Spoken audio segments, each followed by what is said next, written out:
This is KVUE News Daybreak. AISD answering tough questions. Officers currently looking into 3 different cases of alleged sexual assault at 3 local schools. What we're learning about those incidents. A race to avoid a government shutdown, a bill blocked overnight to prevent that from happening. What's expected today that could keep the government running? Good Friday morning to you, and thank you for joining us for Daybreak at 5 a.m. I'm Brian Mays. And I'm Yvonne Nava. It is Friday, April 28th. Hey, you know the gang's all here. Anna Veach keeping her eyes on the roads for us this morning. But let's begin with our forecast, and Erica Lopez has details on what could be an eventful weekend. Yeah, I think it is going to end up to be an eventful weekend, and even this Friday, not in terms of storms this Friday, in terms of the temperatures, though, we're already in the 70s. We didn't cool down much at all. Dew points are sticky. It's muggy. That's ahead of the storms that are headed our way. So this is how Friday is going to play out. Mostly cloudy start to your day. Will decrease to a partly cloudy afternoon, but check out your daytime high temperatures in the 90s. This is the most important part. Heat index values close to 100 for some. Austin at 96. 96 feel like temperatures. So heat index values is how it's going to feel when you factor in the temperatures and the humidity out there. Area of low pressure is going to bring in some active conditions Saturday night. This is your severe weather outlook for Saturday night. Enhanced risk in place for our northeastern counties. A slight risk in place for the majority of our county. The biggest threat with this system will be strong damaging winds and large hail. Not expecting much in terms of flood and tornadoes. I'm going to break down hour by hour when exactly we can expect these storms in the full forecast. You're going to want to stick around this Friday morning. Let's take a look at the roads this morning with Anna V. Reyes. Thank you, Erica. Good morning. This is a live text stop view of I-35 northbound at East Riverside. You can see that for the most part, this is pretty open. Now, we are watching an accident here. This is towards the downtown area, I-35 southbound at Cesar Chavez. So if you're heading out the door, this might affect your commute. Guys, back to you. Anna V, thank you. New overnight, a SWAT standoff that lasted several hours in Cedar Park ended peacefully just before midnight. I'm very proud of the actions of the Central Texas Regional SWAT team and all individuals that were involved in this operation. Around 7 last night, SWAT teams called out to the Muir Lake Apartments on Avery Ranch Boulevard. That's near 183 and Lakeline Boulevard. Officials say a man with a weapon barricaded himself inside one of the apartments after family members called authorities because they were concerned about his safety. Police say he ended up sneaking off into another apartment through his attic. After several hours of negotiations, officials entered the abandoned apartment and took the man into custody without incident. No one was hurt. Officials have not said if he will face any charges. 5:02, and this morning, AISD police are looking into multiple cases of alleged sexual assault. They're renewing their investigations after calls from concerned parents.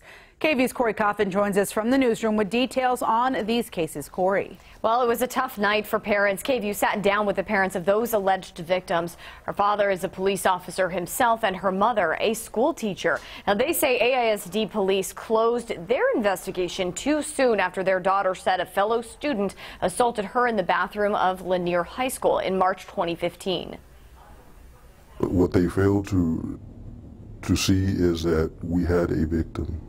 We have a victim, and that victim needs assistance, and they shut it down based off of their preliminary efforts to go forth with any action whatsoever.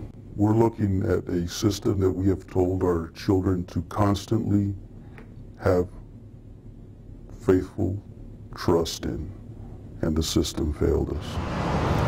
Well, this has also prompted police to look into 2 other cases as well. The first is from Hart Elementary in 2014. A boy accused a school staff member of assaulting him in a bathroom. Police say, however, that school video doesn't show them in the bathroom at the same time.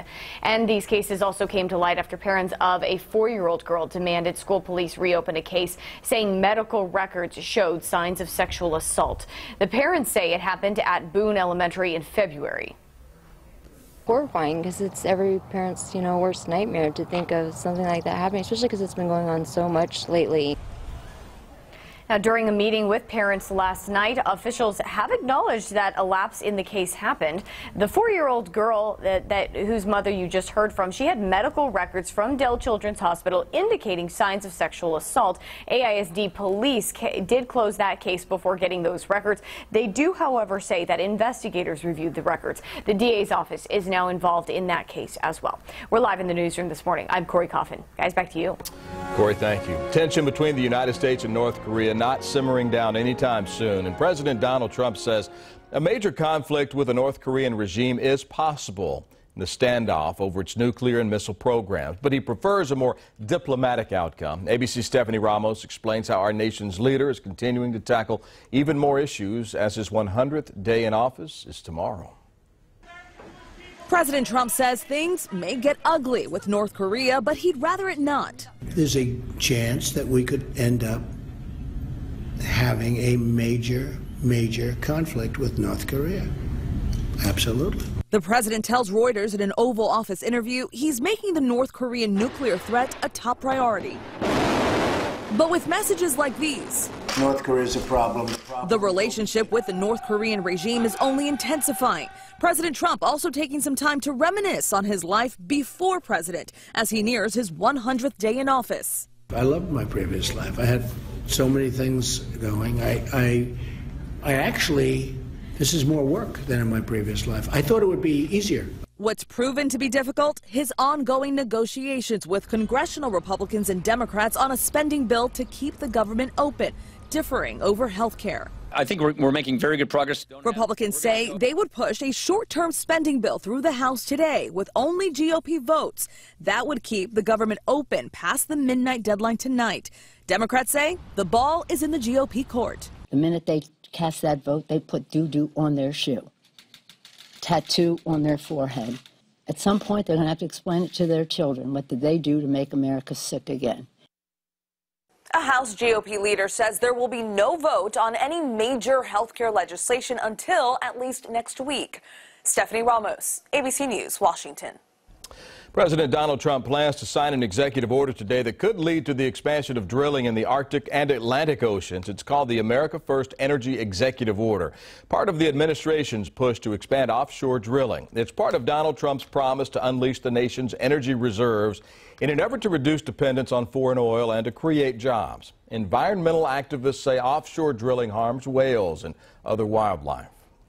Well, state lawmakers have taken a final vote on a controversial bill aiming to ban so-called sanctuary cities. Being 94 ayes and 53 nays, SB 4 is finally passed. After 2 days of emotional testimony, the Texas House of Representatives took its final vote yesterday morning, approving SB 4. It requires all law enforcement to honor ICE detainers. ICE detainers are requests from the federal government to hold someone while their immigration status is being investigated. Opponents of the bill tried to stop lawmakers from passing SB 4. Representatives tried to pass an amendment to stop the bill from going into effect until the Supreme Court rules on it. That amendment failed, so lawmakers tried to appeal to their colleagues' emotions. It's been very hard for me to look at any of you because I'm filled with a lot of sadness and I want to be candid with you, a lot of anger. Well, the most controversial amendment passed makes the House version of SB 4 similar to the Senate's. It allows officers to ask someone about their immigration status if they're detained instead of arrested. Opponents are calling it the Show Me Your Papers Amendment. In fear it'll lead to racial profiling, the bill now heads to a conference where members of the House and Senate will hash out other differences before sending it to the governor's desk. The Austin Police Department says Senate Bill 4 will have a negative impact on its relationship with the immigrant community. All it could do is stand to create a wedge between police departments and their communities if it is seen that we are an arm of immigration enforcement. I think that we will create situations where the trust we've worked so hard to build can be eroded. I think that we will That's Interim Police Chief Brian Manley. He says APD will continue to cooperate with federal immigration officials. Meanwhile, he says the department remains focused on keeping Austin's immigrant community safe. Well, new this morning, Austin police are asking for your help finding a missing 81-year-old woman. Sarah Neal Gray was last seen yesterday around 1 near Burnett Road in Anderson Lane. Officers say they're worried about her because of her medical issues. She has gray hair, as you can see, blue eyes, and was last seen wearing a black blouse, pants, and shoes. Gray is believed to be driving a tan Buick that looks similar to this with Texas license plate BW5T10. Please call police if you happen to see her. One woman says she's lucky to be alive after a giant tree crushed her car in Seattle. Look at this video. The 50-foot tree falls right onto a crowded highway there, crushing a Toyota Prius. The woman inside is in the hospital with a broken back. Crews say they typically remove trees when they show signs of being unstable, but this tree was perfectly healthy, they say. It's not exactly clear what caused that tree to come down. It is time to get a check on our forecast with Erica Lopez. Erica.